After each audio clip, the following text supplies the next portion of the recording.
All right, everyone. Welcome to the Liberty Show. My name is Leonard Ogunede, and this is the Liberty Show with Leon. For the past few days, or let me say for the past few weeks, 3 weeks to be precise, we've been reviewing the book by Professor Ken Schooland, The Adventure of Jonathan Gullible, A Free Market Odyssey, as you can see behind me. And today we are discussing and we'll be reviewing chapter 31 to 40 of the book. So, Mr. Demola, please, can you please mute your mic?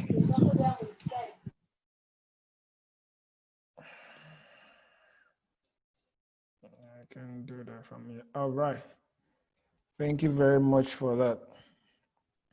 So in the last 3 weeks, we've discussed about the adventure, how it started when Jonathan saw a very good voyage. I think he wants to do it. Then he jumped into it.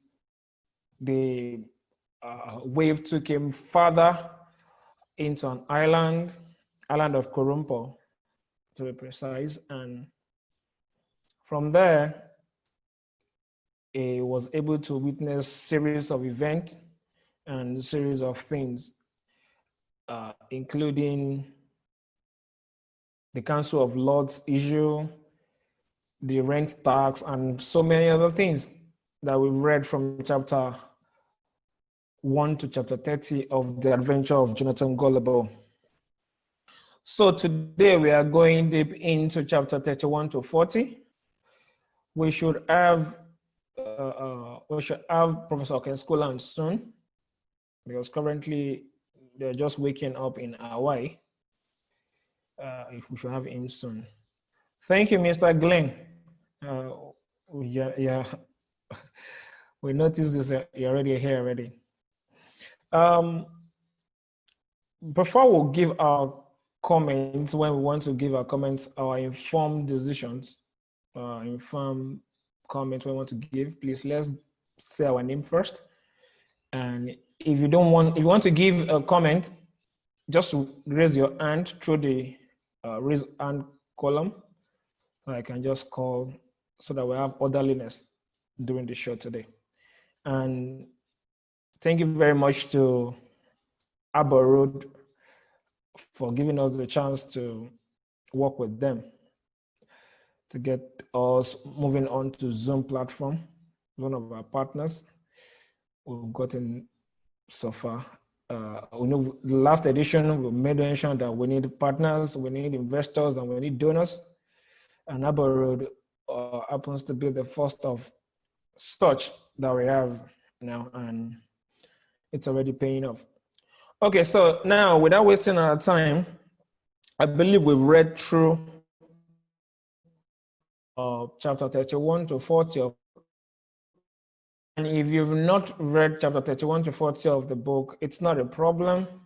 Most of the questions are day-to-day activity that we can actually relate with, and we have others we can learn from their comments and use that as a yardstick, and we can always read the book later. So in chapter 31 of the book, I'll read something out. It says, what about intellectual rights? The right to own the use of an idea. Now, that place is talking about the patent rule. I will ask a general question for those that have read the book. What do we understand by patent law or patent letter, or getting a patent permission for an invention? Now, anybody that wants to talk now can raise their hand so that I can call. What do we understand by patent in this context or in any context whatsoever?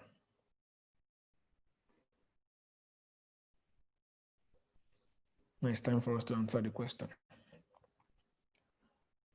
Okay, Mr. Glenn, the right to own an idea that's patent.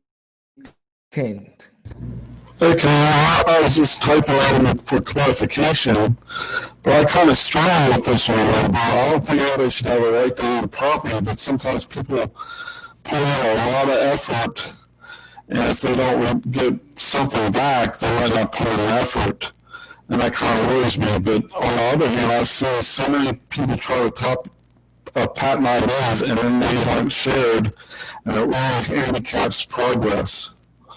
So I don't know what everybody else thinks about patents and things like that, and even the copyrights sometimes, but especially with patents. They seem to hold back progress often. Back to you.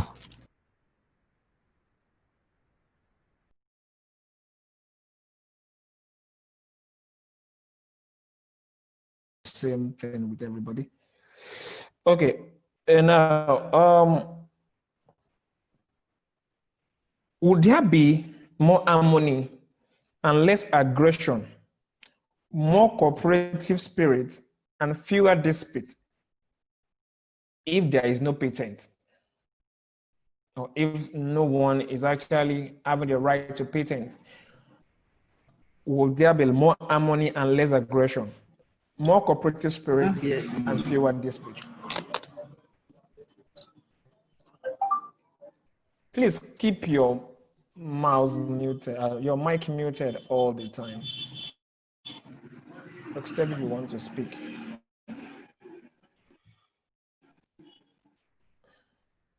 Okay, Carlos, please, you can unmute yourself.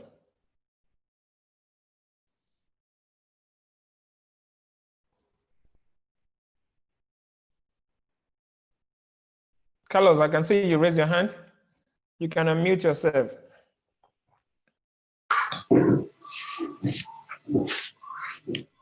Yes, I would like to say that, for example, if there is absence of the government enforce a patent, there could be sufficient guarantee of rights and the rewards by the enforcement of law concerning contract and fraud.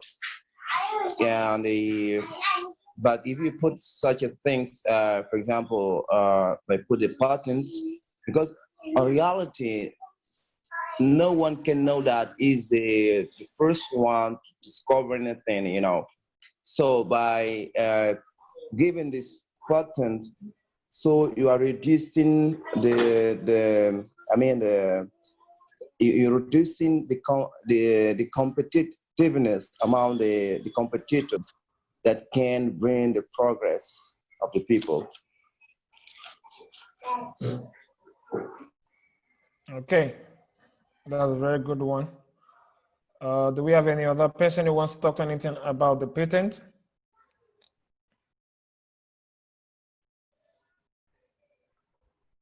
Any other person?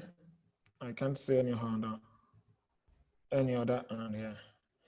Do you think there will be more cooperation, more working together, if there is no problem of patent? I want to hear your opinion. Okay, Mr. Fesobi, please. You can unmute yourself.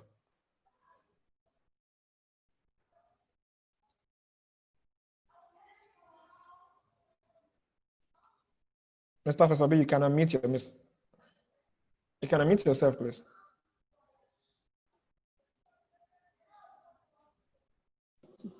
All right, thank you very much. I sincerely agree. There will be more cooperation amongst entrepreneurs if there is no patent law from government. However, to protect the identity and originality as well as ingenuity of inventors, the patent law helps to keep off intrusion into the originality of the idea or the concept. So it's important that while we understand the fact that patent law might help the ingenuity of inventors, we should also open up the patency law to anybody who has original ideas to to be able to register them with the government. This is just the security part where government helps to protect inventors from to save their ideas from being stolen by others and to help everybody get access to the reward for their labor, so such that we can create a wealth for everybody who has an idea. Of course, it's also important to stress the fact that cooperation and collaboration will increase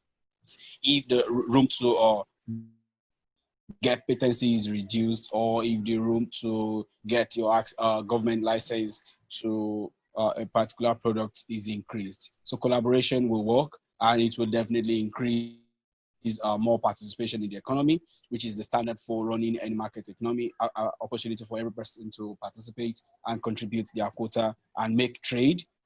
And of course, this will literally lead to peace and prosperity in such community. That would be my contribution to the patent of the patent law. Thank you. Thank you very much, Mr. Fesabi, for that. Mr. Glenn, I saw your hand.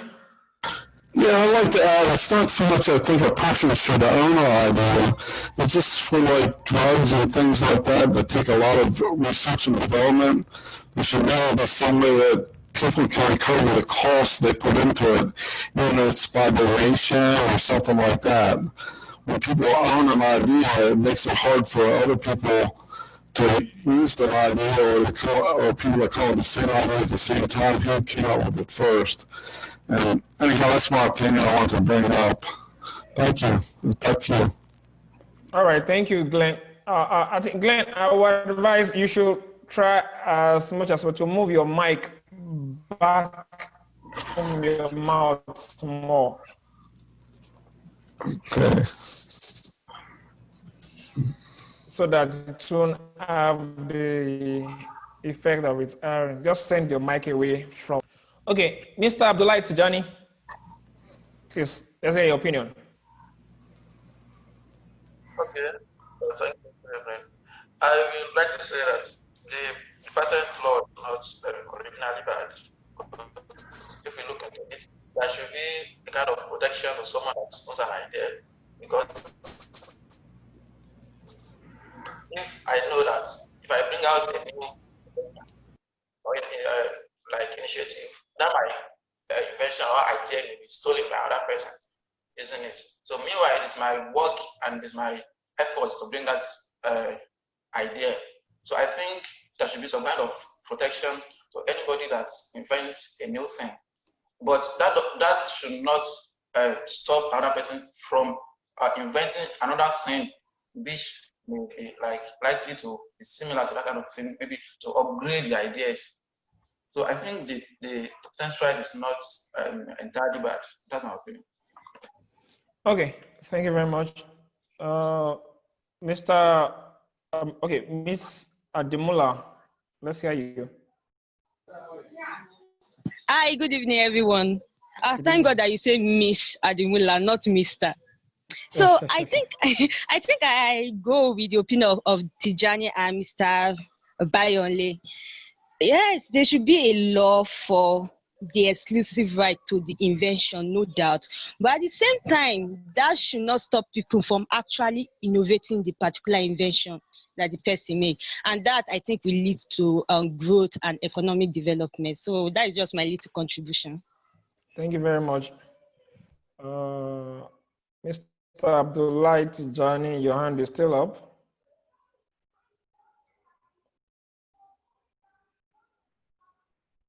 Okay. Your hand is down now. All right, Glenn, go ahead. I just like to bring up about language. Language is one thing we use that we don't normally patent words, but we share it and we cooperate, and it grows. If somebody had to patent a word, it wouldn't be spread around as much. And it's just a sphere, a microcosm of what can happen if we don't patent things. If you get where I'm coming from. Anyhow, I'd just like to add that in real quick. Thank you. All right, thank you very much. Okay, now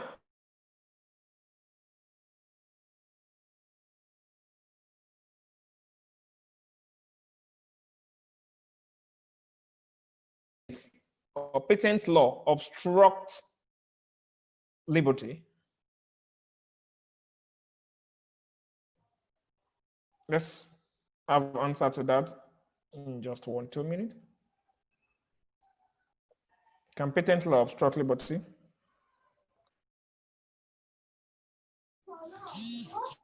All right.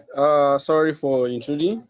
Permit me to say that it depends on the way the patent law is being observed. It depends on the way it's being observed. You should be aware that the law is a structure, and its operation it only manifests itself when it's operated or being applied. So the way the patent law is manifested determines if it will reduce liberty or not. Thank you very much. Okay, Tijani, Abdullah Tijani, let's have you. Yes, it will obstruct.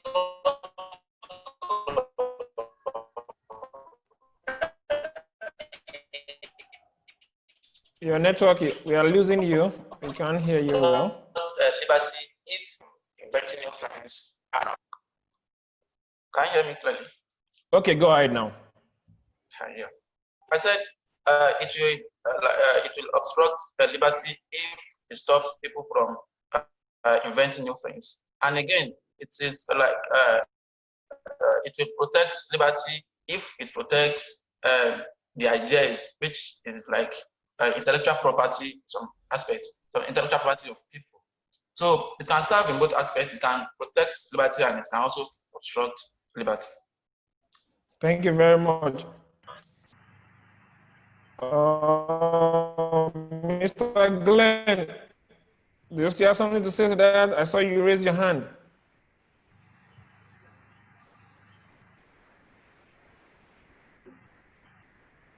No, sorry if I did. Okay. Yeah. All right then. All right then. Okay, now, chapter 34 of The Adventure of Jonathan Gullible made how will I put it? It's a valid claim when it comes to disapproving things and outlawing things, which has a title, what's that title again? It escaped my mind. Okay, now, in chapter 34 of the book, vice versa. The question is, what is the difference between disapproving of behavior and outlawing a behavior? Or maybe we should just make it on an English term. What is the difference between disapproving something and making something outlaw? That's more of general. If you understand the fundamental things behind it, then we can bring it back into the, what will I call it? Into the book.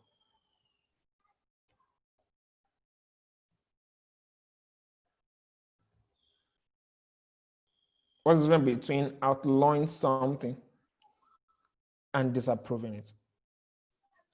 All right. Again, let me interject once again.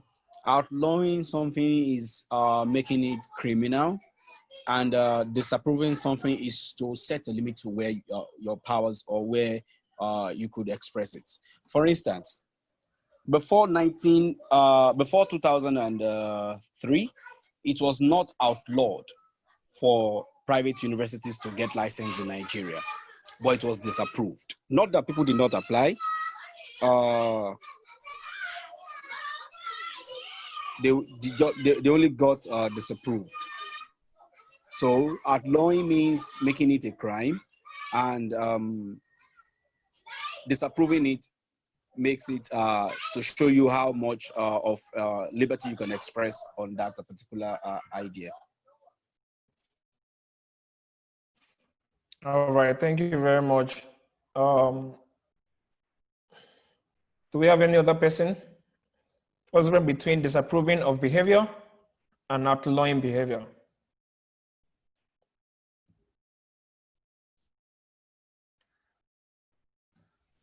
Do you have any other comment? Okay. Yeah, I have a Mr. quick Glenn. Yeah, I have a quick comment. To me, it's the violence of the state basically is being used.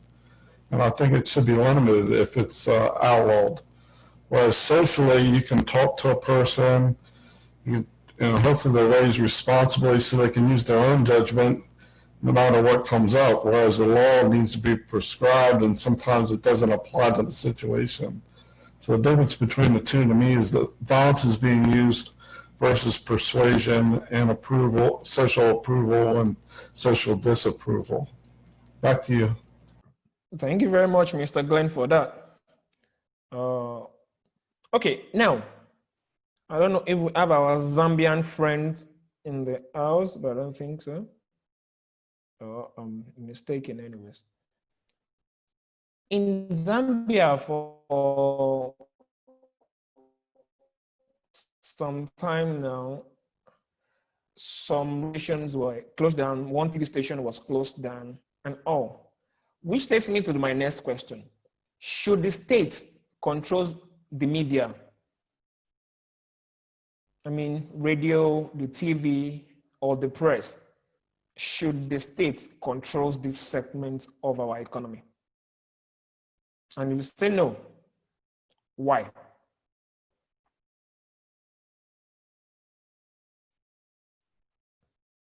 Should the state controls the radio, the TV, the press? Okay, Mr. Bayonle, please go ahead. Thank you very much. I sincerely do not agree that the state should be in the control of media. I think that the state has information to pass out. And of course, they should also allow individual persons to reel out their own information. The freedom of information should be exclusive to everybody. And that's for a country like Nigeria, before now, we used to have fewer private media, say a radio, TV, or newspaper, or even the online new media. But now it was not outlawed, it was only disapproved.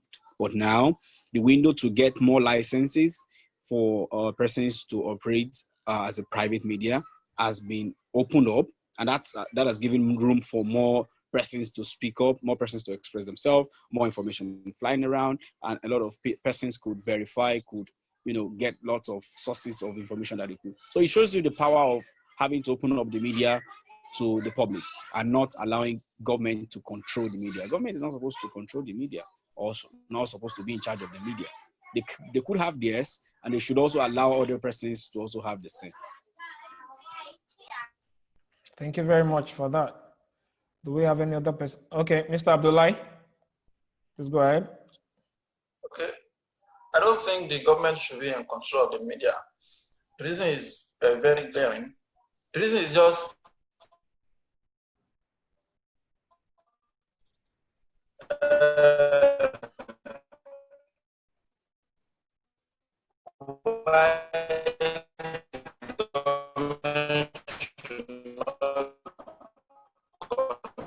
We are kind of losing you, Mr. Abdullahi. I'm kind of losing you there.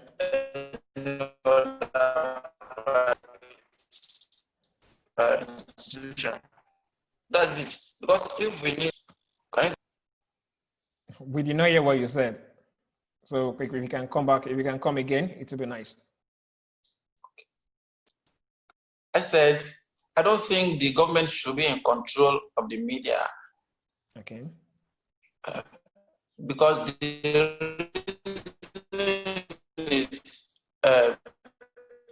why the government should not be in control.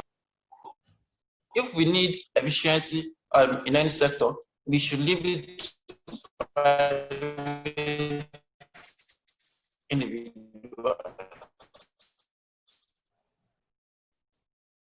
If government should be in control of media, government cannot efficiently distribute information to them, give efficiency to press, media, or any other sector than to give it to individuals. Government should not be in control of the media. Thank you very much. Ms. Ademola.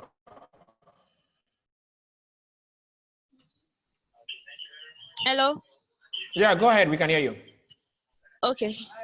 Yeah, I don't think the government should be in control of the media, because if government is in control of the media, I feel as if they are going to kind of filter the kind of news that the public will hear. It will be according to how they want it, not according to how it is happening. So when government is actually in control of the media, it's more like they're just passing what they feel as if we need, and we might not. They might not even give us the complete news, or they might not even give us the news. So I think everybody should be allowed to have their say using the media.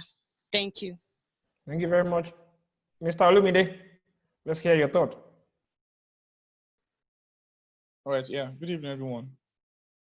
So from my own end, for government to control the media, it's be sentimental and it wouldn't bring birth to the freedom in which we look forward to. Yes, government could control media houses or media operations owned by government. Yes, they do that. Obviously, we know.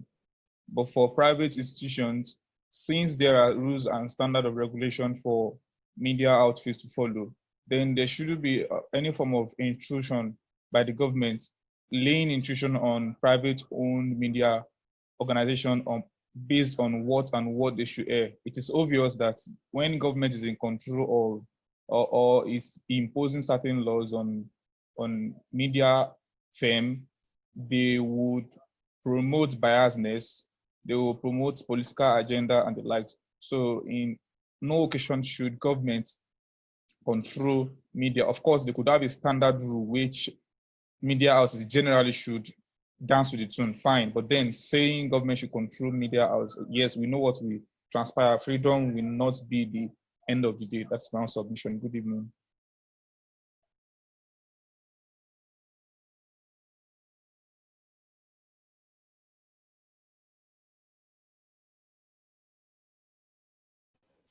Thank you very much.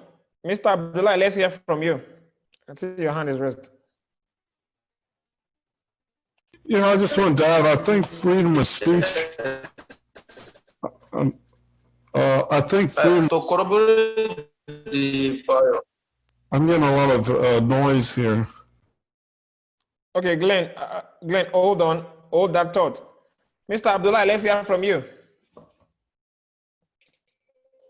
okay.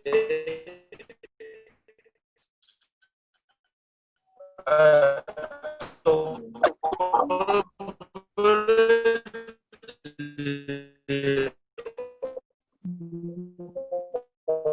We can't hear you. We can't hear you. Maybe you change your location and come back later for that.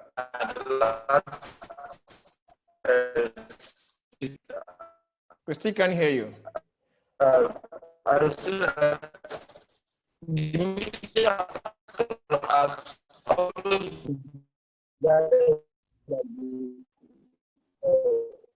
for the watchdog.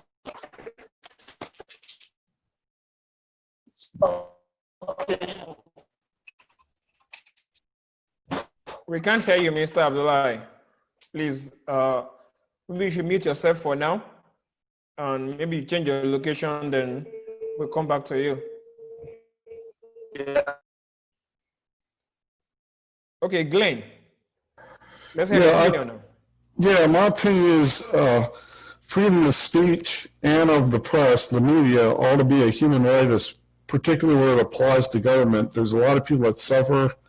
They're in the minority, and I think they should be allowed to speak up. I base my opinion on what I've seen in Korea and how the North Korean government feeds propaganda to the people, vilifies outsiders, just controls everything in everyday life through the media, and it's really awful. I know you maybe not can't relate to that a whole lot, but you've probably seen some of that where you are, how the government just controls things. And I think I pretty well agree with everybody I've heard, but I think the freedom of speech and freedom of the press, particularly where it's led to political violence, should be a human right, and that should go beyond democracy. And that's my opinion. Thank you. Back to you.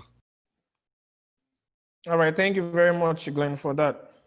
Okay, now, Okay, Mr. Tobias, or is it Miss Tobias? I don't know. Is it a man or a woman? Tobias, please. Can you unmute yourself? Yes, I've done that. Can you hear me? Okay, it's a Mister. Please go ahead. Okay. I just want to lend my voice to this issue of the government having control over the media. You see, when government is in control, or let's say if government is in control of the media, for instance, it kind of limits what people can information, what kind of information that can actually go to the public. That's one. And then when you begin to limit such information from being spread to the public, we find it very difficult to, let me say, in terms of our education of such particular topics or events, we tend to be limited in one way or the other. And then my own advice is to government should rather monitor what goes on in the media, because some of these media houses or media platforms could become a forum for, let's say, terrorist activities. And when you have such channels, fighting terrorism becomes very, very difficult. And it makes it very, very easy for them to get members. So for me, it's a kind of 50-50 kind of thing. That's just my own view. Thank you very much, Mr. Tobias, for that. Do we have any other person who wants to say anything about that? Okay, Mr. Abdullah, you're back. Let's have you now. Okay. Can you hear me now? Yes, we can hear you now.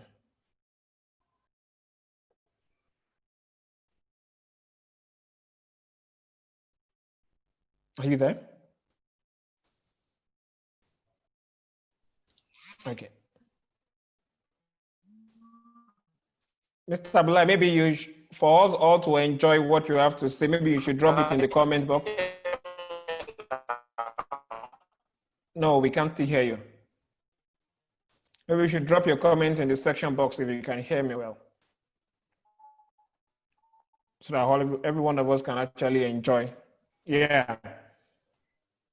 Maybe you could just type it in the comment section. Okay, Carlos, let's hear from you.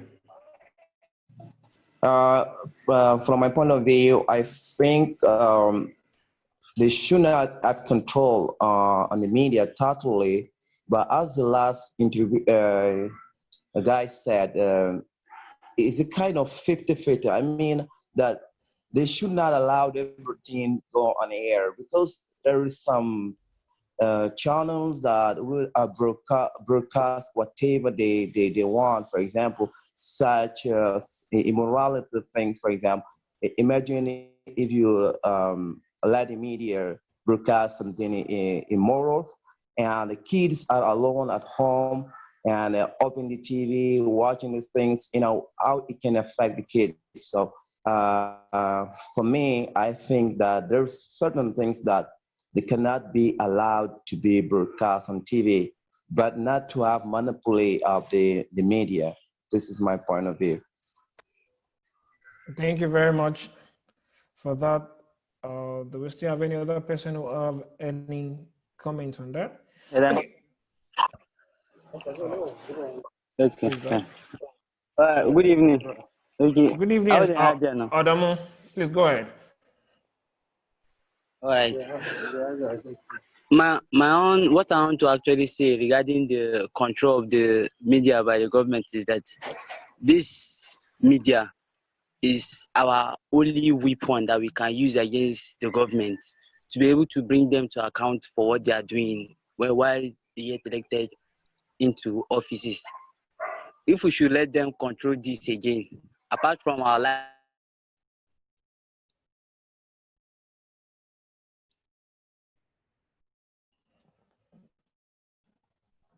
I think we are losing.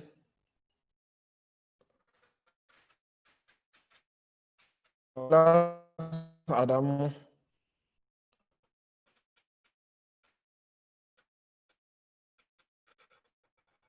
Okay.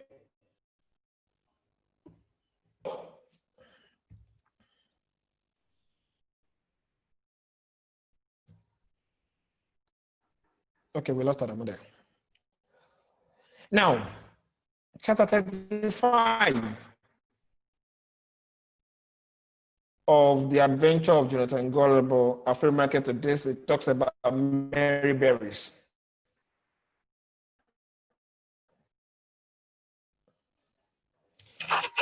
And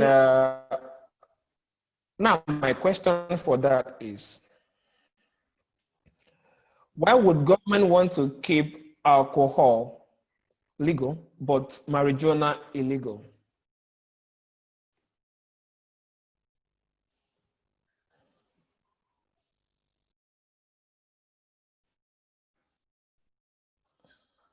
Marijuana is illegal in so many states, but alcohol is not illegal.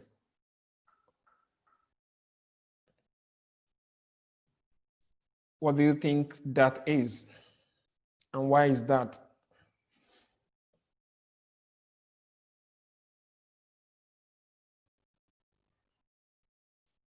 Is it normal?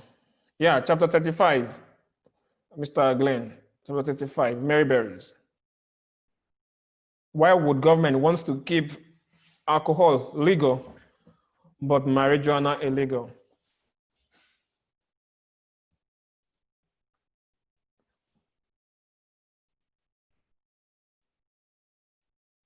If you read that particular part well, a woman that called Jonathan to come into an alley to come and enjoy himself, as it were, in quote.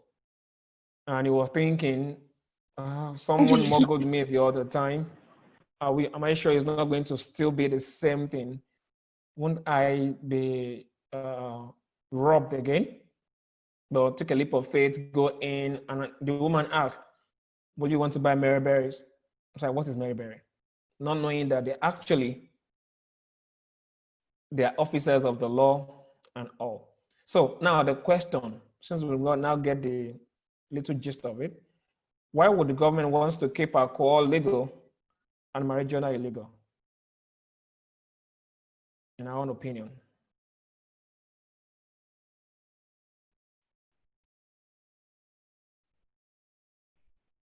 Anybody? I'm not seeing any hands here. Okay, Mr. Carlos, please go ahead. You can unmute yourself. Okay, I think is an effect that marijuana can have on people. Maybe if you have overdose of marijuana, that can kill the person, that can kill you, can kill yourself. While having wine overdose cannot kill the person. Maybe you can have a certain bizarre behavior, but it wouldn't kill you. I think because of that, they want to restrict marijuana. This is from my own point of view. All right, thank you. Can we have other people? Why would government make alcohol legal and marijuana illegal? On my own point of view, Go ahead, Adam. on my own point of view, the government does whatever it wants to do. Whatever it favors it goes for it. If not, banning alcohol and leaving marijuana, it's more like what the government just always choose. It's what it is that will benefit it, that suit its test. That is what it always allows. And as the government allows alcohol and leaves marijuana, it's not totally banning all the illicit drugs. It's actually banning on where it has profits, more profits on. That is my own point of view. Where it sees more profits, that is where it regards the other side to be banned in order to get its own, to stop any competition from emerging so that it will just continue to flourish. That is my own take on that. Thank you very much. Do you have any other person who has a say as to why it is not right or it is right for government to ban marijuana and make alcohol legal. Hello, good evening. Please go ahead, Mr. Sonny. Good evening. Sunny Johnson here. I'm happy to be here today. I would say anything that doesn't, anything that, one of the things that we face as an individual, as a citizen, is government making laws that they think is right for us. We tend to give government much power, and they tend to override it on us. Because when it comes to individual liberty, I have the right to take as much as possible alcohol, as the same way I have the right to take marijuana. I think the only thing that I believe they should guide against is if after taking marijuana, my taking marijuana, uh, I did not commit any act that will affect my neighbor or somebody closer to me. If my act did not affect anybody closer to me or my neighbors, I don't think I don't think marijuana is supposed to be illegal, because one of the fear I just felt the government is looking out for is just, okay, we are here to protect the life and property of individual, and most of these days, these people, most of the people we see in the street that commit all these illegal activities, they intend to take this marijuana just to be, maybe they don't want to be on their right sense, so they take it and it make them act uh uh it make them act in a way that is not good for the society. So I believe that's one of the major reasons why the government is trying to tame the taking of marijuana. But I believe it is my right. It is my right to decide what is good for me. As far as my taking marijuana did not affect my neighbor, I think it's not okay for you to give room for alcohol to be legal and marijuana illegal. So it's my right to take marijuana, and it's the both is supposed to be legal, because it's I have the liberty to do what gives me happiness, as far as it's not affecting my neighbor. Thank you. Thank you very much. Do we still have any other person who wants to give any insight as to that? Okay, Mr. Glenn, please. Yeah, I could give you some perspective from the United States. They tried to illegalize alcohol, and it ran it underground, so there was a lot of corruption, illegal crime, things like that. So then they had to make alcohol legal. Later, marijuana was also illegalized, but a lot of that, I think, was illegalized because of hemp, and they wanted to keep the new industries wanted to outlaw hemp so they could sell nylon and some other ropey materials. Also, alcohol industry was in competition with marijuana, and also there was some cultural differences that they didn't like people using marijuana, so that was part of the reason that it got outlawed. And I just want to add that perspective. Thank you. Thank you very much, Mr. Glenn. Thank you very much for that. So now, all marijuana makes people placid, whereas alcohol often makes them aggressive. It has been noted that military personnel are often provided with low-cost alcohol and tobacco on military base, on their bases.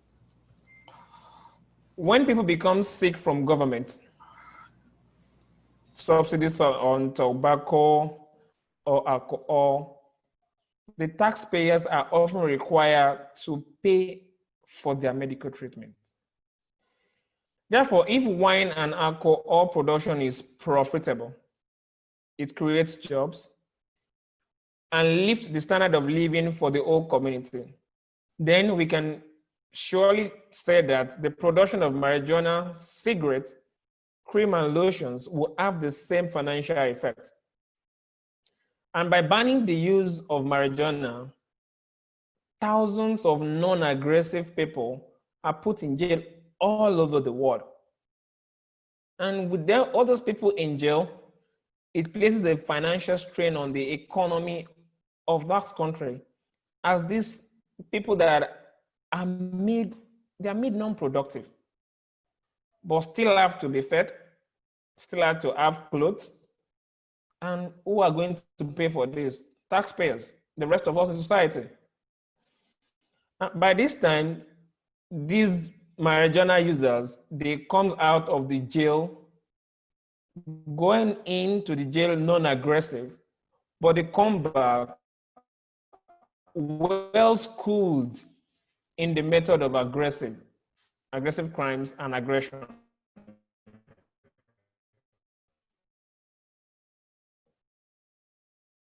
To a larger extent, marijuana instead of alcohol is doing more harm to the public than good.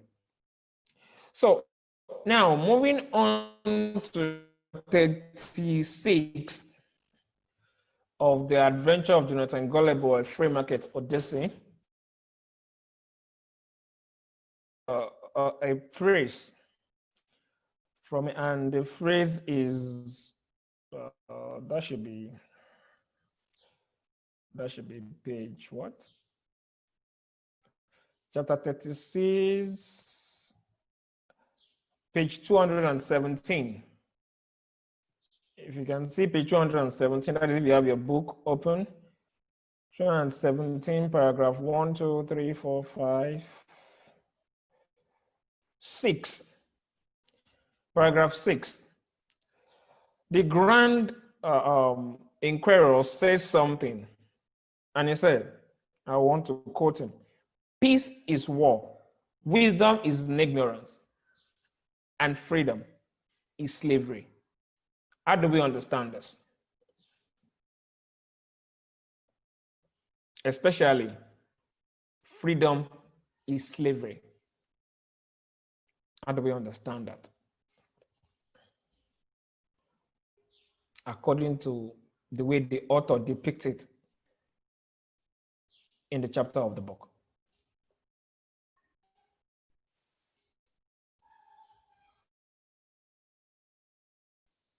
Anyone?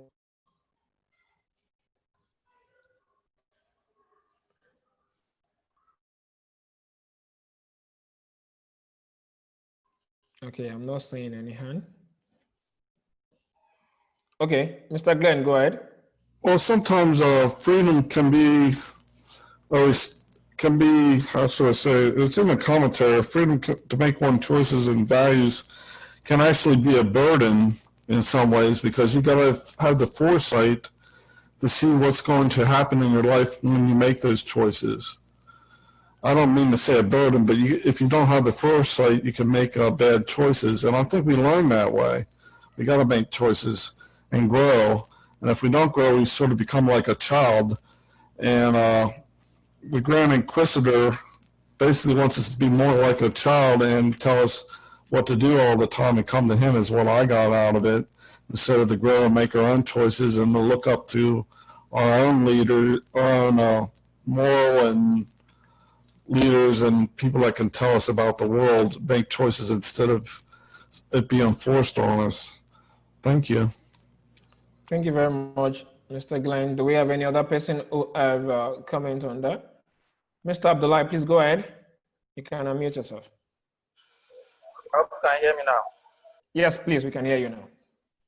Okay. I think the phrase freedom is slavery is so like it's an oxymoron that how can we put freedom and slavery together? But what they're trying to initiate there is that in order for us to have freedom, for everyone in the society to have freedom, they have to put people in slavery in such a way that they have to restrict their freedom. So by restricting their freedom, they are giving everybody freedom. So that's what they think they are doing. So that's what I understand by the phrase. All right, thank you very much. Mr. Carlos, please go ahead.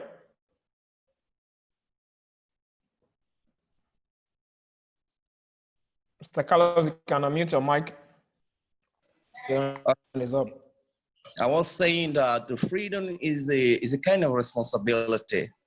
So many people want to avoid the responsibility. So for them, having there's a kind of the freedom is like in having a burden. So for them, they would like to abdicate of this freedom so others can make.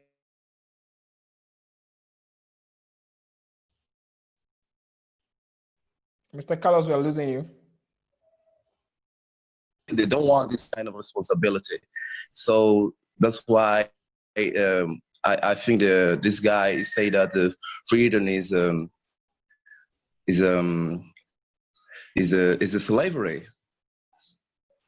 This is my point of view. Thank you. Do we have anybody who has something to say about that before I ask the next question? Okay. Now,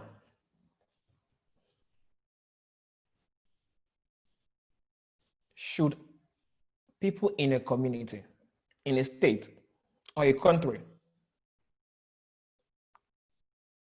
accept the ruling class to make decisions for them? What is your take on this? In retrospect to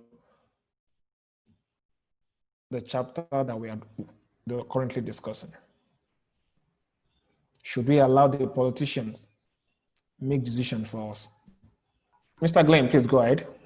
Yeah, my position is politics should be limited because of the violence involved, but we should still be responsible and find like elders we respect, people we respect to look up to and learn from voluntarily. And that's sort of my position, to sort of separate the two. We need to learn from others and we need to do the right things. But I don't think we should use the political realm for all that unless it's very severe because of the threats of the government and also a lot of people get involved in government. They I don't know how to explain it, but it takes on a life of its own. And that's my position. Thank you. Thank you very much. Mr. Daramola, you can unmute yourself. All right, thank you. Yes, to be specific, I would say that should any leader emerge, it implies that we have given them the right and authority to make certain decisions over us. And believe me or you, whichever kind of leader we tend to produce, either knowingly or unknowingly, they will surely make certain decisions that might not even suit us in most cases. So it is now left for us to choose leaders who will not impose certain laws that is against the, let's say, 80% of the masses, what they will agree with. So like in the last review we did, I was making an inference to say we appointed a group of 80% are criminals in society and we voted for such person to be the leader of such community. Obviously, such leader will support opinions from the higher percentage of person that voted for him. Hence, whatever rule or whatever opinion or whatever decision they make, it should surely be backing his people and not for the less people who are not into such scenario. So obviously, whichever leader that comes to power or comes to be have higher percentage of making certain laws. And in most cases, when they make this law, we don't have, let me say, the right or the freedom to challenge them because the power they have rights on us, the power they overuse their power to influence certain decisions. And when they are done with that tenure, maybe the incumbency, whichever the case may be, or a new set of leader comes on board, it tends to overrule such law and bring yet another rule of law or another way of doing things, say being said to be the law or the way in which I want to do my thing. So that's it. So basically, whichever leader that comes up on board to follow the affairs of any state of any country have a say to giving rules and regulation or to giving guidelines to which he wants to direct the affairs of his people. Thank you. Good evening. Thank you very much. That was a full one. Okay. Mr. Tijani, your hand is up.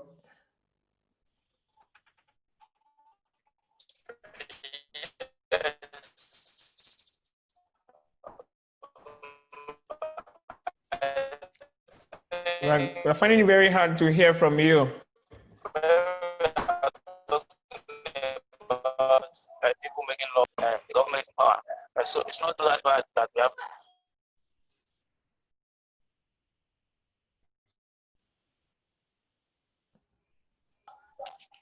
Yeah, can you hear me now? Okay.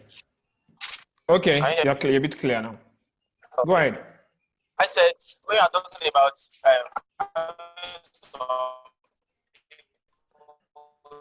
empower to education and kind of government.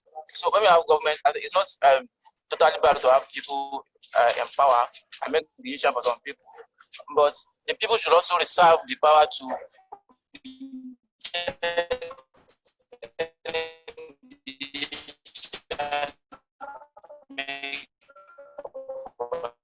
Your voice is breaking your words. We can hardly hear you. In case government Mr. Tijani, please, will you mind typing into the comment section? We actually want to understand what you're saying, and we know that you're actually developing a very fine explanation for what you're saying, but we can't hear you well. So can you please type? Mr. Carlos, please go ahead. I would say that the government shouldn't make a decision for ourselves, because the government that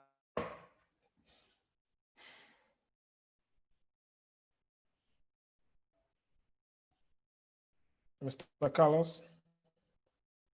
Okay, I think is there to know it's better for ourselves. So they are not the superhumans to know all kind of things that is better for us. This is come from us. This come from our feelings, our desire. So we are the only person who can know what is better for us, what's best for us. So in no way we should let the government take decisions for ourselves. It's that sometimes it's very difficult to take a collective decision, but this should be, this cannot be handed to the government. It's up to us in order volunteer. So it should not be handed to government, something that must be forcing on the people. This should be something that we, for example, is really difficult to take a collective decision. It must be something we can decide. I don't know, we do something voluntarily, so we take a decision voluntarily without being forced to do that. This is my opinion. Thank you very much for that, Mr. Carlos. Okay, now in chapter 37 of the adventure, okay, before I go there, okay, Abdullah wrote, when we have some people making a decision for some people, then it will be some people saddled with the responsibility. In this case, that will be government, though it's not bad. It's not totally bad that we have people in government to make decisions, but the people should also reserve the right to reject such decisions. Yeah, sure. I think we can all relate to that. Thank you very much, Mr. Abdullah, for that. Okay, now, the book, we talk about the loser law. If you have your book, Andy, on page 225, I want to read something out. Page 225, paragraph 1, 2, 3, 4, 5. Yeah, paragraph 5. It says, the police enjoy a good match as much as the next guy. It's freelance gambling that is illegal. The Council of Lords says that games of chance are immoral, except at this special interest carnival, which they take a cut of the winning. As for Tweed, well, she thinks it's better if we save our bets for the election.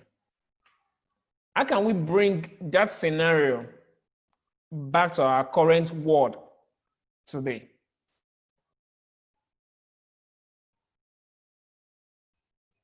When some games are illegal and some are not illegal because government have interest, or some things that are illegal and are not illegal when the government have interest in it.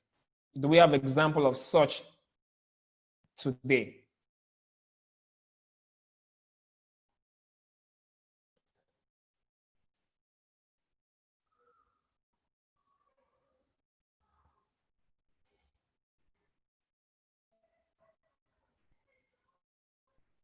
Anyone?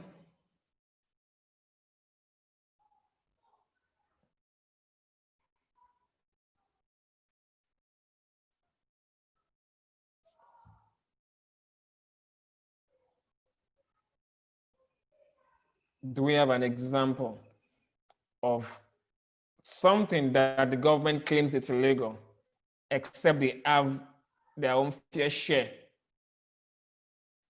of that thing? Mr. Daramola, please let's have it. All right, thank you.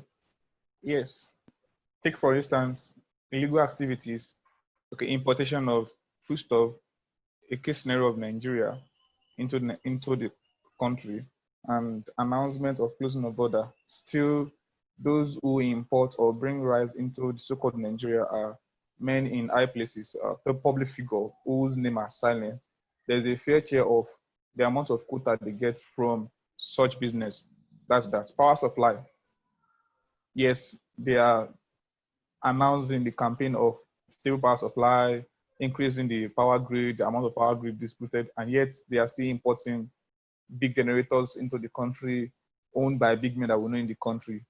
Yet they are getting their fair cut, their large cuts from this, and still campaigning for power supply. How could this be balanced? That's that.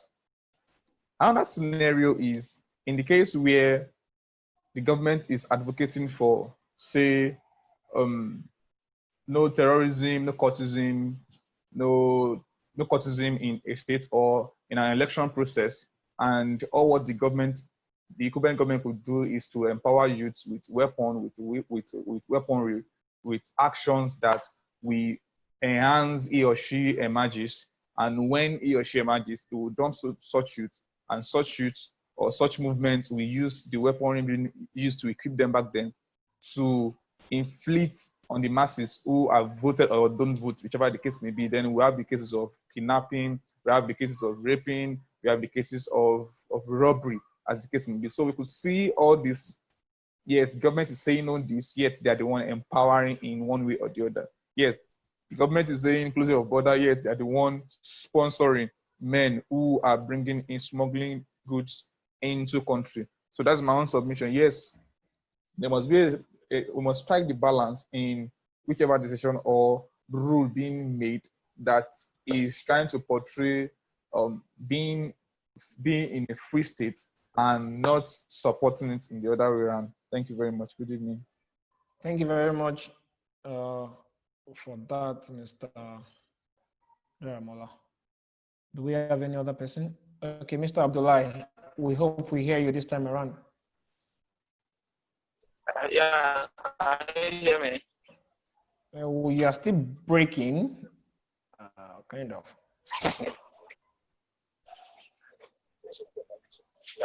So you cannot hear me. Okay, I tap it. Okay, we can hear you a bit now. Yeah. So I think one example is the issue of refinery in Nigeria. Until recent, the government still banned private investors in refinery. But now, as you can see, that when they lift the ban, you can see the construction of refinery in Lagos.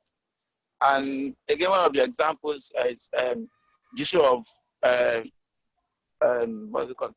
Control of gun ownership. or gun. So the government doesn't permit citizens to have gun, but we don't know how the robbers that are robbing the banks got their guns. If it's the only government that has the rights.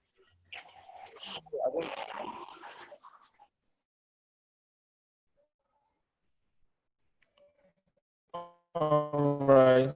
Thank you very much for that, Mr. Abdullah.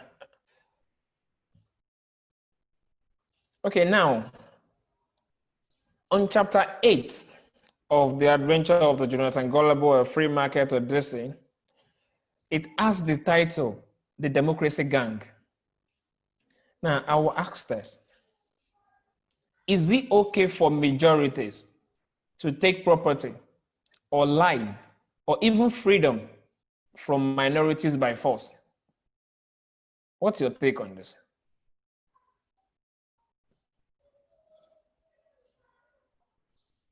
No. Okay, Mr. Glenn. Why? I think we all agree. I don't know how to explain it, but sometimes some of the forerunners of society that have a lot to offer are actually minorities, and they can offer a lot of insight. And when the majority jumps on them, we lose their insight. And also, every human being, I think, has value. And if we don't, I hate to see people gang up on one person, and that's what happens when you have a majority against a minority, and it just leads to so much conflict, especially when you have government involved. I think social pressure and being nice to each other should be enough, and I have a hard time putting it in words, but if you ever were left out of something and then all of a sudden people gang up on you and use violence and you have no place to go, I think you can kind of relate to what I would try to verbalize here. Thank you. Thank you very much. Now, as was depicted in that chapter of the book, notice there was riot, there was chaos, and so many things. And this democracy gang has to lobby themselves as council of the Lord to use their majority to get things done. Now, that leads to my second question. Is it better to use persuasion or force to solve social problems? But if you say it is good to use persuasion, why? And if you say it's force, why? I would say it's a mixture of the two. Why? Let's hear your opinion on that.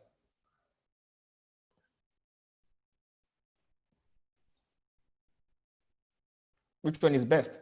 Persuasion to salvation or force? Or maybe it's a mixture of both. Mr. Abdullah, let's hear your thoughts. Okay, can I go on? Yes, please go ahead. Yeah, I think if it's a matter that does not infringe on another person's rights, then we should use situation. But if it is an action that's infringed on somebody's rights, then it involves like if it's infringed on right to life or right to property, then such person should be banned. Also, we can use force against citizens. It's like the Okay, I think he has gotten muted by himself. Okay, Mr. Daramola, let's hear from you. Okay, yeah. It's better we persuade people to get our point of view, let them agree to what we are trying to preach to them. Then I believe when two or people come together in agreement, there is a way forward. But when you're coming in force, there's always, this is saying that for every action, there is equal and opposite reaction. There will be a reaction to that effect. Of course, the reaction, your force might overpower the reaction, but certainly the reaction of the minority will be passed on to the next generation and saying that, okay, when your fathers were saying this, we tell them we don't want this, and this is what they did for us. Yes, we have listened to news of what a few people back then have done against even the majority, which affected them, the economy, the way of life today. And we have seen the scenario of minority rule or minority party, majority party have affected the way of rule in certain countries. So using force, it's not the best way for me. If we are saying it is democracy, government for the people and by the people and for the people, it shouldn't be by force. It should persuade me to see what you are saying, because obviously we can't be saying things at the same point of view. We can't be saying things at the same angle. We start at different angle to see our own point of view. I'm be seeing 9, I'm seeing 6. So just make me understand the reason why I'm seeing 6 at my own point of view, and make me understand why you are seeing 9 at your own point of view. Then we agree, then we'll come together and execute, and we'll be in oneness and we'll be in freedom. So that's my own point of view. We shouldn't be using force. It's better we are persuasive, we persuade them to understand our point of view. Then there is a headway forward. Thank you very much. Good evening. Thank you very much for that. Do we still have any other person? We're really running out of time. I have less than. Okay, Mr. Glenn, please. Yeah, here I think we're assuming that we're right. What if we were wrong and we use force?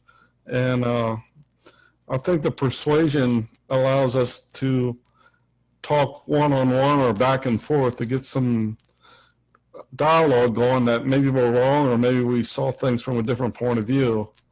And anyhow, that's my thoughts, that persuasion is a much better way to go most of the time, unless it's to protect life, liberty, or property, human rights, something like that. That's very important. Thank you.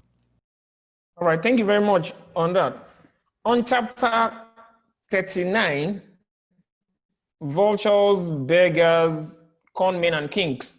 My question is, what people are symbolized by these? I mean, vulture, beggars, conmen, and king. Who are the vultures? Who are depicted as beggars? Who are depicted as conmen? And who are depicted as kings? Mr. Glenn, your hand is still up.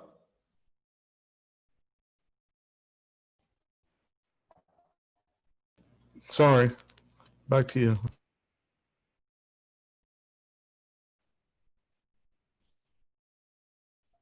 Okay. Mr. Daramola, please go ahead. All right, please. I can get the word culture, or is it vulture? Vulture. Yes, vulture, beggars. The last word, I think. Conmen and kings. No, kings. Okay, yeah. Let's do it this way. Let's define it this way. Beggars are the masses who are voted in kings, which are the rulers. And we tend to beg them for our salary. We tend to beg them for our impress. We tend to beg them for basic amenities to help us to do road. We tend to beg them to reduce school fees. We tend to beg them to employ unemployed in society. We beg them, and we have voted with our own right. We can choose not to vote if we want to vote, yet they will still be a leader. Comments. Men who are doing the job, who are staying in the farm, who are using the crude tools, are working day and night to ensure there is food on their table to feed their family. And the kings are up there taking certain percentage to enrich themselves, to enrich their family, and to live a life of luxuries. And some men are there waiting, being called tax collector, whatever they could be called, who are taking the larger percentage of what the men on the farm are doing and making luxury of the sweat of others. That's my own scenario of conmen, vulture, beggars, and king. Thank you very much. Good evening. Thank you very much for that. Do we have any other person who have something to say about that? Maybe in our own way, or in our own language? Conmen, beggars, kings, vulture. How can we depict them? Do you have any other way of depicting it apart from what Mr. Daramola I'd already mentioned. I would love to hear it. Okay, Mr. Glenn. I just want to mention here in the chapter, he brings up about how many people governments have killed. And it's over 170 million. People said it's quite a bit more. And a lot of times governments kill not just soldiers in battle, but it's been a lot of citizens who've died. So governments have committed a lot of murders, and it's probably even more than civilian murderers.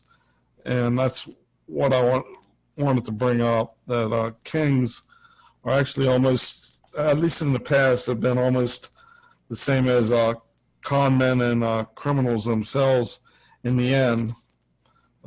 Thank you. Thank you very much.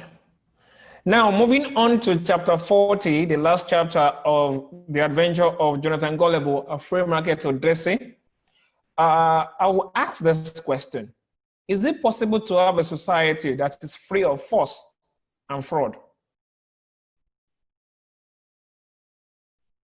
Is it possible for us to have that kind of society that is free of force and is free of fraud?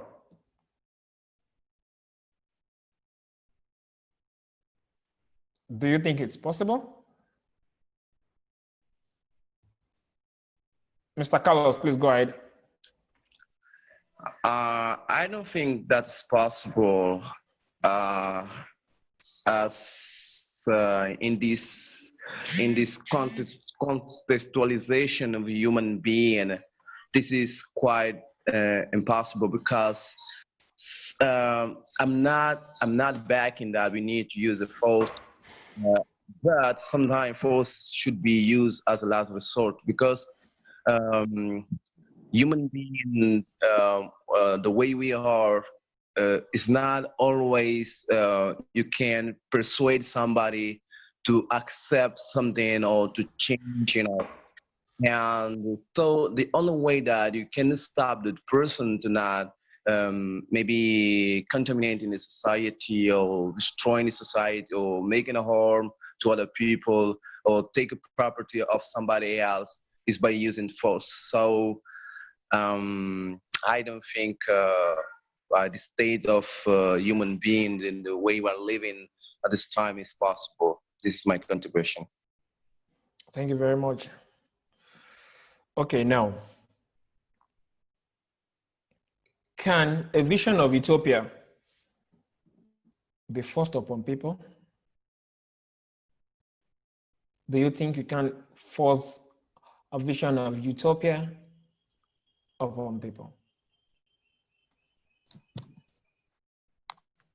Mr. Sonny, please go ahead. I think if you read the part where the voter was saying something in the last chapter, where he was saying that that's a problem. Ruler always have a vision and force others into it. Remember, ruler have no right to do anything that you have no right to do on your own. If you shouldn't do it, you shouldn't ask others to do it for you. So I think, but isn't a vision good for knowing where you are headed for yourself, but not to impose on others? Then, so I think that really answer the question you're trying to get from here to me. Thank you very much, Mr. Sonny. Okay, now, if I may ask, what is the process of discovery in a free society?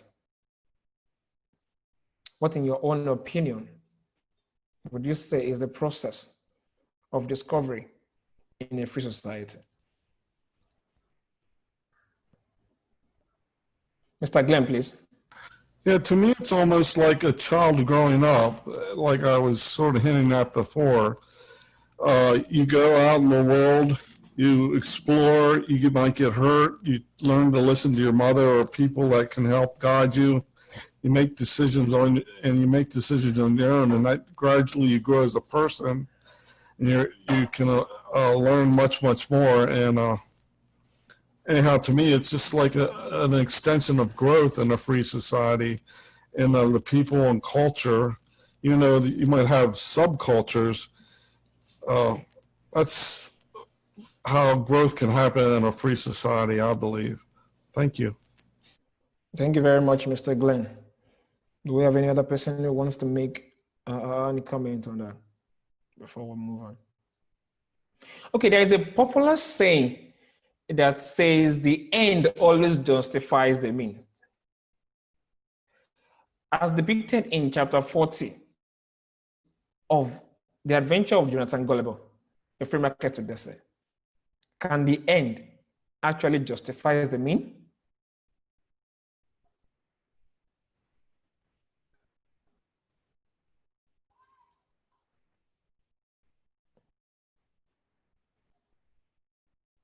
Do you think the end can actually justify the mean as depicted in The Adventure of Jonathan Gullible, chapter 40?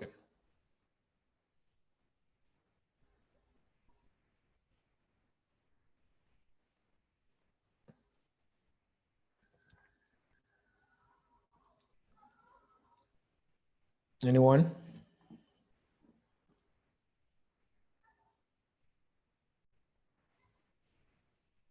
Okay, Mr. Glenn. Yeah, sorry if I'm talking too much, but no, we got to look at everything, how the whole, and how we're interacting when we do go to the end, and any kind of I'm trying to think of the word, unintended consequences of what we're doing to get to the end. The end might be very good, but we got to approach it carefully, and that's my opinion. Thank you. Thank you very much for that. Okay, now the final question for the night. What alternative political, economic, and social system do you think is achievable?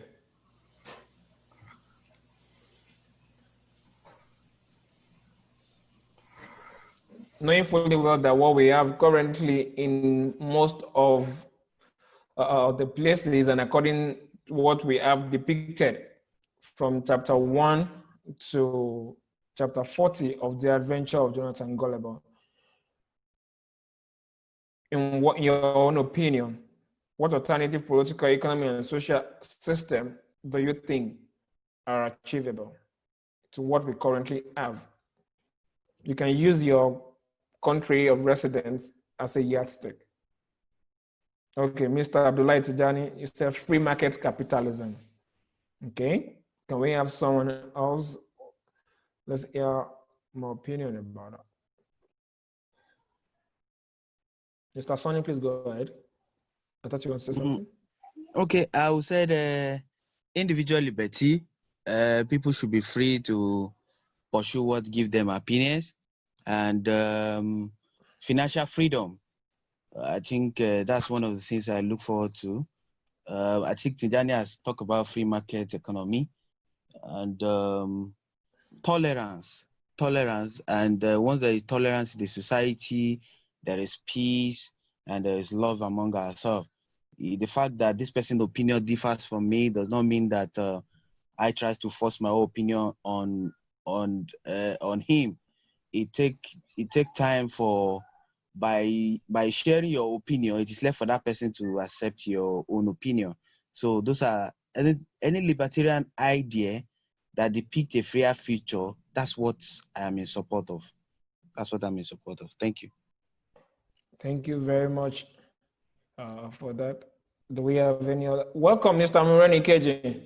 What we are saying currently is, do we have any alternative to the current political economic situation of the world?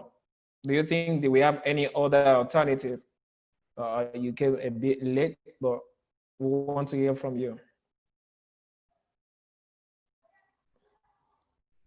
Yes, good evening, everyone. First and first, I'm very sorry for coming late. No I believe that we have many alternatives that we can put in place to change the status quo. And as we are having it now, I believe the ties are not like the way it was in the olden days, whereby things are changing gradually. When people embrace the power of liberty, when people embrace free markets, when people embrace capitalism, I think that's the best shot for us to get on the right track. So I believe that's the best alternative for us to get the right things at the right time and to get the expected results of a freer society. So that's just my own input. Thank you. So you believe more in a freer society. So one way or the other, you have the kind of belief that Mr. Abdullah to have that free market capitalism is what we need. Okay, Mr. Glenn, please let's hear from you. Yeah, I like free market capitalism, but what I wanted to add is I'd like people to be exposed to different things and how it plays out in the world. If they could actually see what North Korea is like, what South Korea is like, what the Swiss are like, Hong Kong versus China. I know that everybody has their own cultures and things, but I think if you look at all the world, the free market capitalism is the way to go, and most people can respect that. As long as, I want cultures respected, but I think that can provide people a lot. And I hope that you look around the world and see how things play out too in Africa and elsewhere. Thank you. All right, thank you very much, Mr. Glenn, for that. So any other person have something before we call it a wrap on today's edition of the Liberty Show?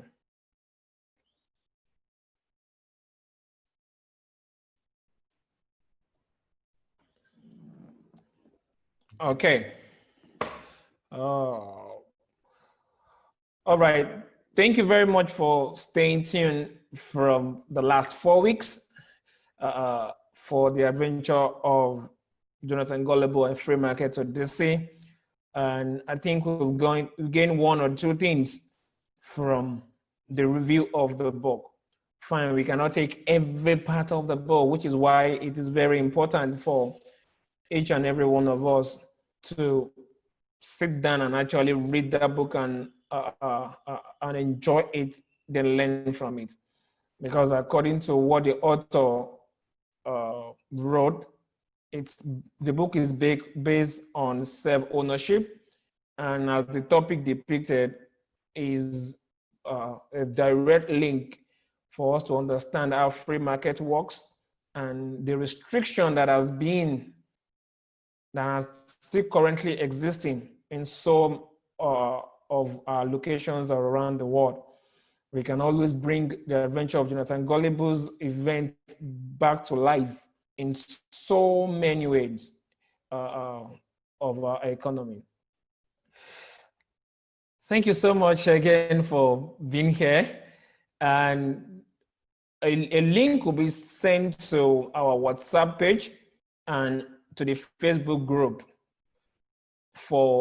it's more or like a series of survey to actually make us understand what we've learned and how we can improve the book review on this show.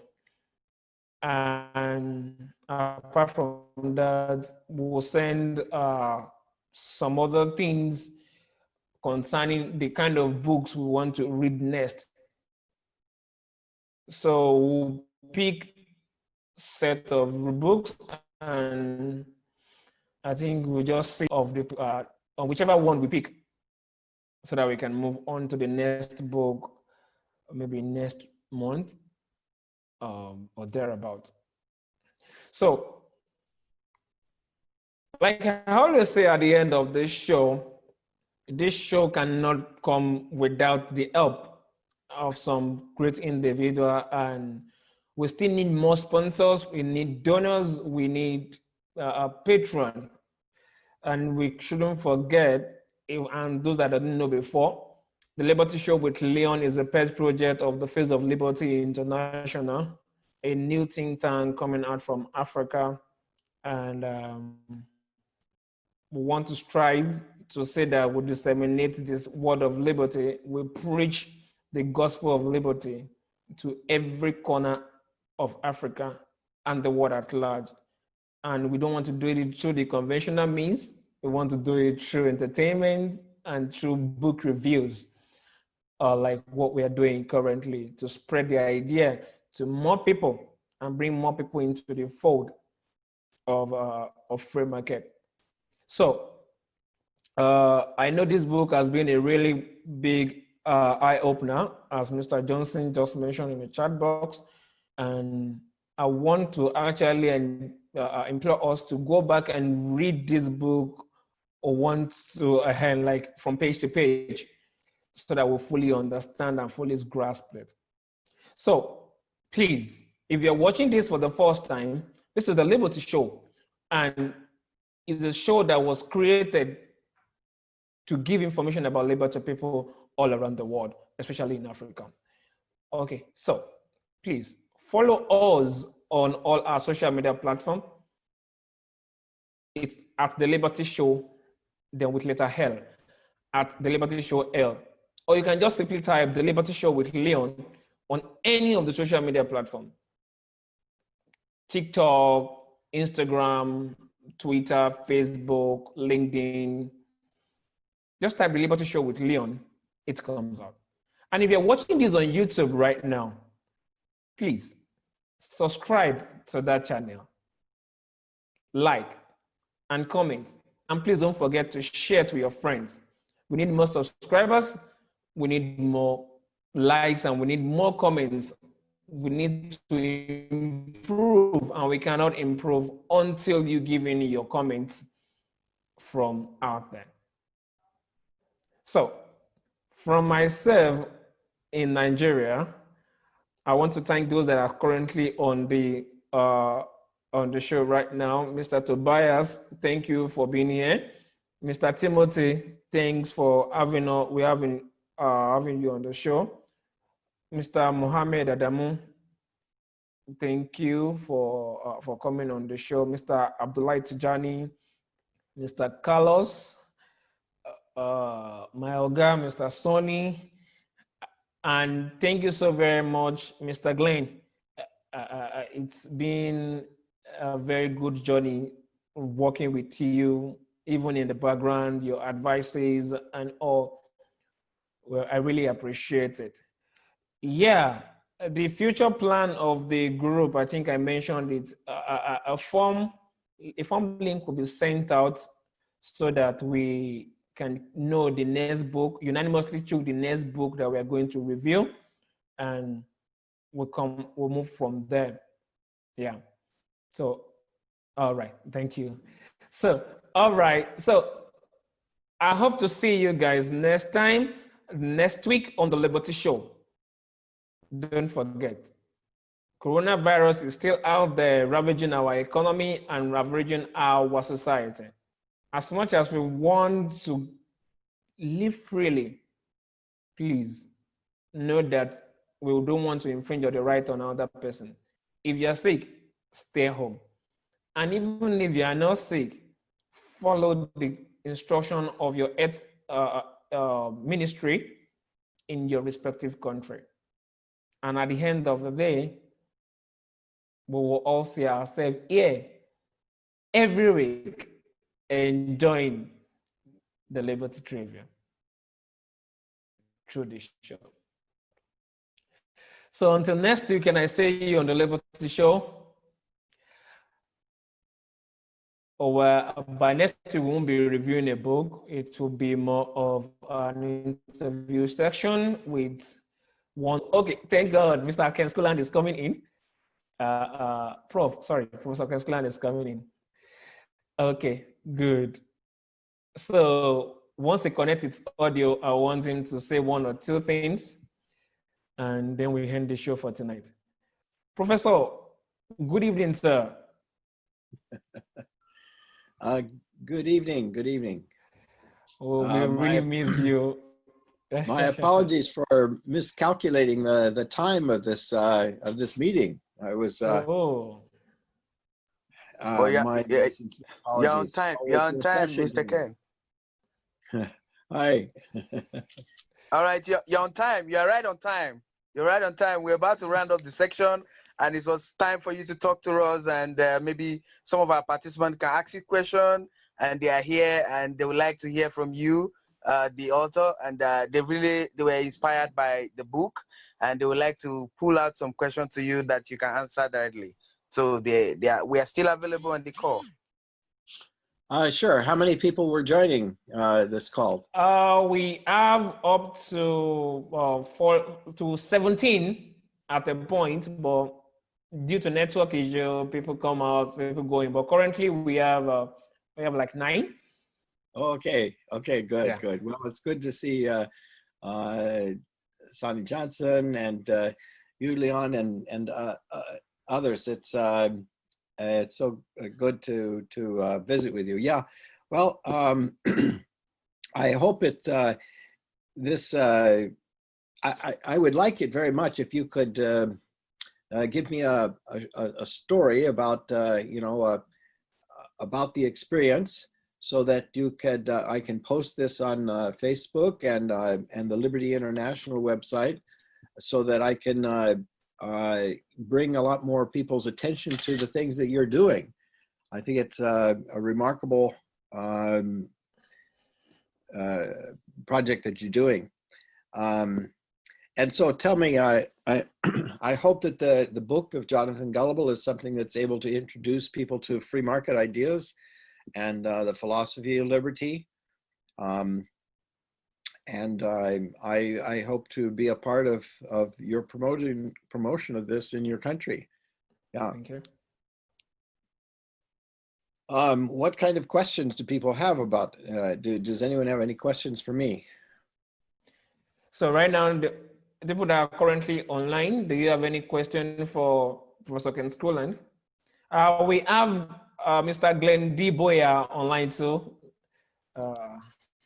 Hi, Glenn. Mr. So Carlos. glad to see you. Hey, great, Glenn. My apologies for miscalculating the time of this this morning. It's morning time in Hawaii, and I knew that the meeting was coming up, but I didn't calculate it correctly. Oh, okay, Mr. Carlos, you have a question for the author, please.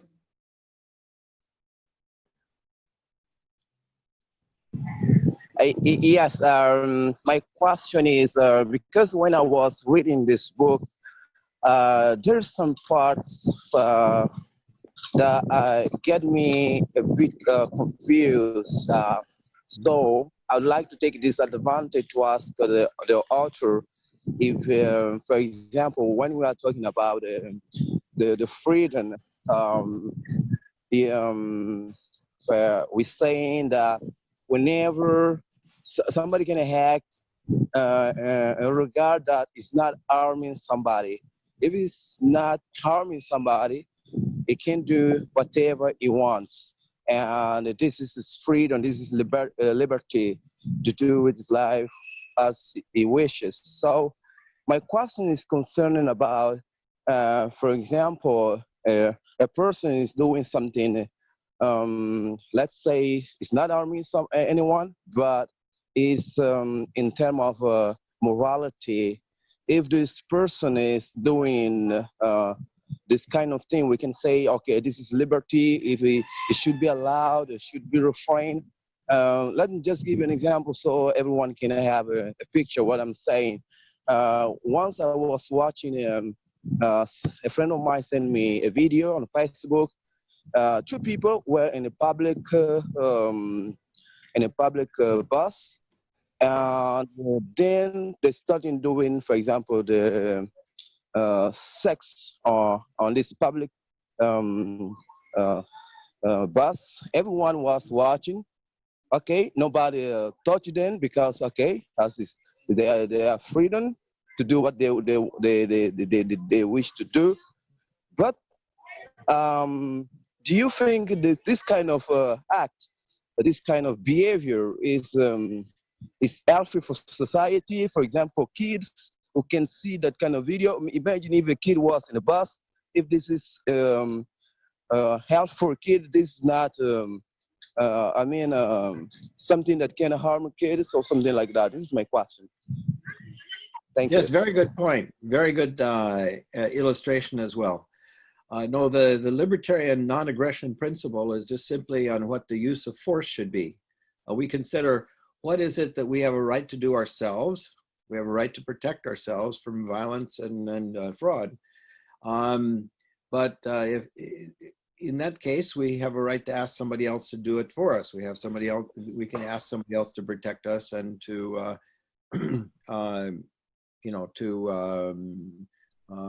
prosecute on on fraud.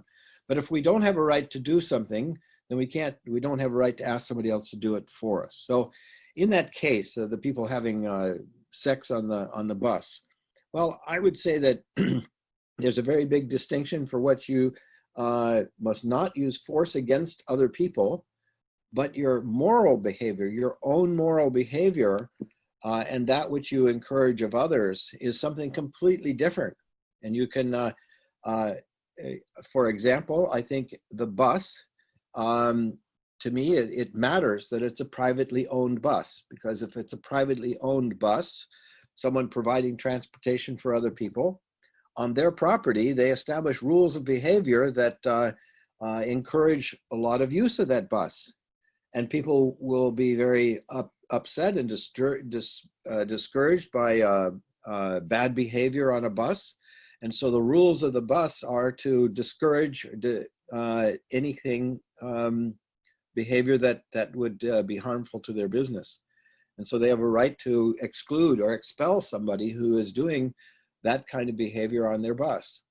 Now, the problem with government buses, and that's the problem, I don't like the idea of government buses. I like the idea of privately owned buses, because then they can compete with other privately owned buses. They can provide better services, better prices, and a lot more innovation in how they provide transportation services. Government buses tend to not be innovative, tend to be they tend to be government monopolies that exclude competition and prices. We have that problem here in Hawaii. And so, of course, government sets rules for behavior on the buses, or they ignore rules of behavior on buses, but it doesn't matter to the customers because they don't have any other choices. If you had choice of what kind of bus to service to ride, then you would obviously choose a bus service that is most pleasing to you. And I think that the competition and choice is what is being presented here in the case. And clearly moral behavior is something that is a very different thing than what you think should be legal behavior. In other words,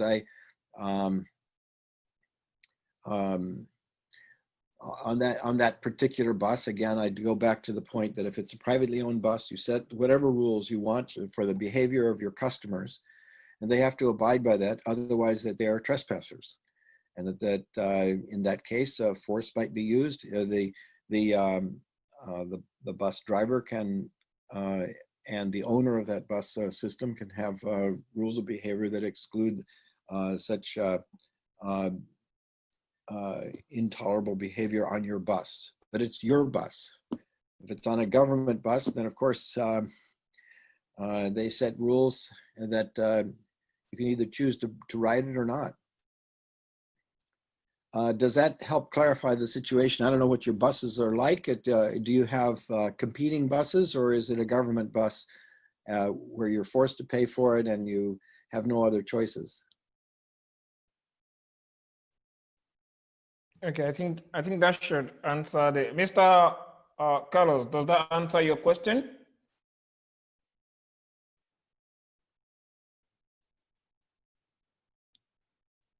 Mr. Carlos, are you there? Does that answer your question? I think it does answer his question. All right. All right. Mr. Okay, Leon, so I have a question for. Okay, please go ahead, Mr. Sonny. I have a question for Mr. Ken, because the book has really inspired me a lot. I keep reading. I don't normally get tired of reading, because each time I read the book, it's as if maybe some things are new to me. Maybe I didn't read it. Maybe I didn't take time to read it well, so I get more points from the book. I get more insight on the book. And what I want to really ask is, I wanted to know, sir, what really inspired you to write this book? Is it like an experience, or maybe a story that was told to you? I want to really get an idea of how you come up with this book, because this book is a book that I would like to be, I would like to title on my own. I would like to build a group that has to do with the champions of Jonathan Gullible, because it has to do, it spread across every walks of life. It gives us a clearer understanding on how we should live as an individual freely, without any infringement from any entity. And it has really given me a clear understanding in this free market economic, to live in a fair society and to propagate the ideas of liberty to others. And I have a clear knowledge of how I can talk to my, how I can have a good conversation on free market economic and a fair society to look like. So I would like to have, what really inspired you? Is it a story that was told that you come about this story, that we are able to pass this great message to the young ones in Africa? It started off when I was writing radio commentaries in Hawaii. I was asked to write a commentary every week about the local issues and to apply libertarian principles to these various issues. As an economist, straight commentary was not very interesting to people, and they didn't pay much attention to it. So I decided to turn it into a story form. I had recently read The Adventures, I had read Gulliver's Travels by Jonathan Swift, and I had read The Little Prince by Antoine de Saint-Exupéry. And I thought, well, that form of storytelling was very effective. It took very simple story form and told very complex issues. So I thought I would do the same thing. So in these 90-second radio commentaries, I commented on a wide range of different things going on here in Hawaii. And then after a while, I mean, actually very quickly, listener attention picked up. It became very, very popular. And so a lot of people were interested in this, and I was able to compile these all together into a program, first for radio and then as a book that evolved because more and more chapters were added over time. So that's how it began. Thank you very much, sir. Thank you, sir.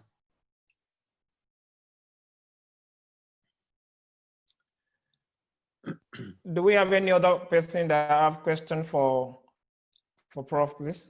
Okay, I think coming. Okay, Mr. Glenn, please go ahead. Yeah, I was wondering if you could recommend any next books we could do for a reading book. What would you recommend? Something that's easier to read for people that don't have English as their primary language, but would be sort of like this. Thank you. Yeah, thank you very much, Glenn. I look forward to meeting you someday, and all of you too.